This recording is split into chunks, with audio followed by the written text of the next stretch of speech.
మనం చేసే కోటి కుంకుమార్చన. అసలు మనం కుంకుమార్చన ఎప్పుడు చేస్తారు? కుంకుమార్చన చేస్తే మనకి ఏమొస్తుంది?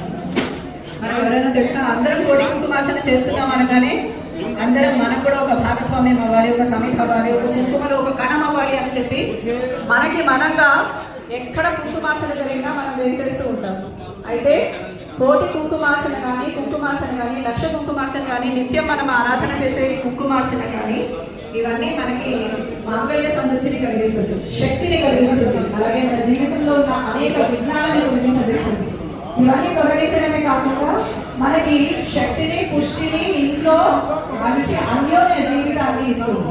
ఎవరికైతే అన్యోన్య జీవితం ఉండదో, ఎవరికైతే కుటుంబం వల్ల ఎక్కువ గొడవలు ఎక్కువగా అవుతుంటాయో, ఎవరెవరైతే సరిగ్గా భాగస్వామితో సరిగ్గా ఉండలేకపోతారో, బంధువులతో సరిగ్గా ఉండలేకపోతారో వారందరికీ కోటి కుంకుమార్చన కానీ, లక్ష కుంకుమార్చన కానీ, నిత్య కుంకుమార్చన కానీ ఒక మనకి సాధనం అవుతుంది, దారి అవుతుంది.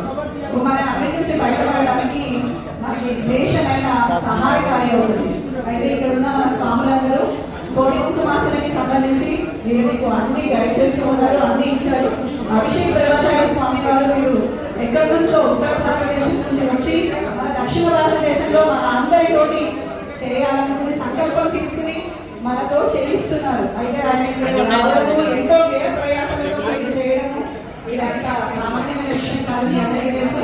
కాబట్టి పొద్దున, సాయంత్రము, రేపు కూడా మీరందరూ ఎట్టి పరిస్థితుల్లో వేసేసి వారిచ్చే తాంబూలాన్ని కూడా స్వీకరించాల్సిందిగా ఈ కోటి కుంకుమార్చన గురువు నుంచి కోరుకుంటున్నాము.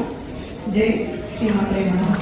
అర్చన చేయడానికి అనువుగా పెట్టుకుని శ్రీయంత్రం మీద శ్రీమాత్రే నమః అంటూ అర్చన చేయండి. తర్వాత వారు వస్త్రం సమర్పయామన్నప్పుడు జాకెట్ బటన్ సమర్పించండి, నైవేద్యం సమర్పయామి అన్నప్పుడు ఫలాన్ని సమర్పించండి. మీరు గౌరీదేవిని తయారు చేసుకుని ఆ యంత్రం పైన ప్రతిష్ఠ చేసుకుని దానికి కుంకుమార్చన చేస్తూ మీరు శ్రీమాత్రే నమః అనుకున్నా సరిపోతుంది. మీకు లలిత సహస్రనామ